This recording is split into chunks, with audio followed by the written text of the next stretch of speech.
All right, for the next few minutes, I want you to just forget everything. Forget who you are, where you are. You're not sitting down watching a screen. Nope. You are slipping into a new life, being born into the thick, warm, humid air of the Amazon. Right now, you are a giant anaconda. And while we're about to find out why that life isn't nearly as glamorous as you might think. So, what's your first experience of life? Well, it's this. Your mom leaves you the exact second she pushes you out. That's it. No warmth, no guidance, nothing. Just gone. You and all your siblings scatter. And let me tell you, the jungle could not care less that you're the new kid on the block. So, how do you survive? Seriously, think about it. Everything that happens from this moment on is just a desperate, instinct-driven answer to that one question. Your entire life, it's going to be one long fight just to stay alive. Okay, let's dive into that beginning, a really dangerous one at that. You're brand new, you're surrounded by dozens of brothers and sisters who, by the way, you'll never see again. And your life is already in serious, immediate danger.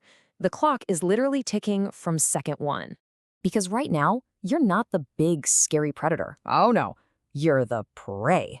You're only a couple of feet long, which basically makes you a bite-sized snack for, well, pretty much everyone. Jaguars? They'd find you irresistible.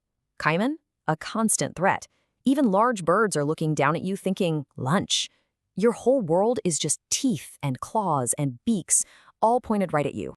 But you've got one advantage. One trick up your sleeve, or, under your scales. You just know how to disappear. You instinctively dive into that brown, murky river current and just vanish. It's your only defense, really. Your personal invisibility cloak in a world where everything wants to eat you. So you made it. You survived those first few insane days. But you can't just hide forever, right? If you want to survive, you've got to get bigger. And that means one thing. It's time to stop being the hunted and start becoming the hunter. And your number one tool for the job? It's your own skin. I mean, it's beautiful, sure, but it's also a weapon. This incredible pattern of green and brown is nature's camouflage at its absolute best. It doesn't matter if you're in the water or hiding in the underbrush, you are basically invisible. No one, and I mean no one, sees you coming. And so it begins. You start climbing that food chain, one step at a time. First, it's small stuff. A little fish here, a small victory there. Then you move up to rodents that get a little too close to the water, but you get bigger, and your appetite does too. Pretty soon, you're going after the big stuff, like capybaras. And then, the ultimate test. You take on another predator, a young caiman. Every single meal, every win, takes you one step further away from being on someone else's menu. But hey, it's not all wins, not by a long shot. Sometimes the prey gets away. I mean, can you imagine trying to take down a capybara and it just drags you halfway across the river before escaping? It's gotta be tough. But every failure is a lesson. You're not just getting bigger, you're getting smarter, stronger, and a whole lot deadlier. And all that hard work, all those lessons, they absolutely pay off. You survive your vulnerable juvenile years, and now you're an adult.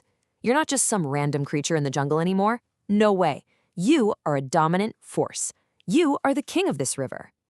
Just how big are we talking? Well, you're now over 15 feet long, and you're still growing. You are pure, coiled muscle, a true force to be reckoned with. And that size, that's not just big. That's a size that commands respect.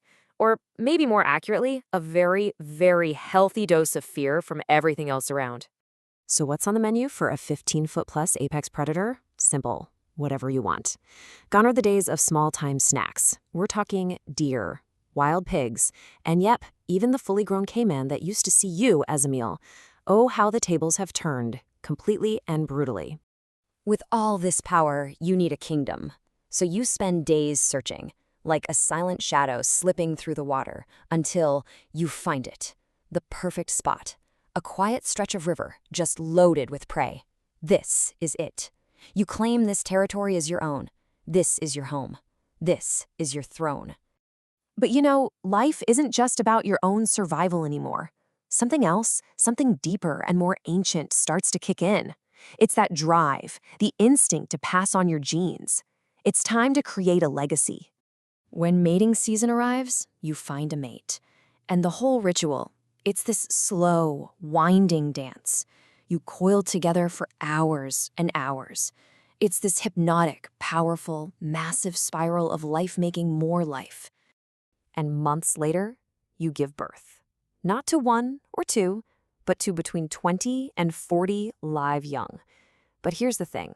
The cycle is just as brutal for them as it was for you. Look at these numbers. A staggering 90%, 9 out of 10, won't even make it through their first year. The jungle always gets its cut. So what about your motherly instincts, your role as a parent? Well, there isn't one. For an anaconda, there is, and this is a real quote, no real difference between giving birth and pooping. Wow. There's zero emotional connection. You just push them out and you leave. Job done. And just like that, the ruthless cycle starts all over again for them. So years pass. You're the king, the undisputed ruler of your domain, a living legend of the river. But we all know that no king rules forever. You keep getting bigger, sure, but you also get slower. And that's when the final chapter of your long, lonely life begins. Think about the difference. That lightning speed you had in your youth, it's replaced by a slower, more strategic approach. That pure muscle, now it's an aching body. And that endless energy that got you to the top, well, it's feeling the weight of the years. It's starting to fade. And then it happens. You're stalking a deer, your muscles coil, your instincts are razor sharp, same as always, but your body just can't keep up. The deer senses you at the last possible second. A younger you would have had it, no problem. But now, it's just enough time for it to escape. And you miss. It's your first failed hunt in a very, very long time. And that feeling of exhaustion, it hits you hard.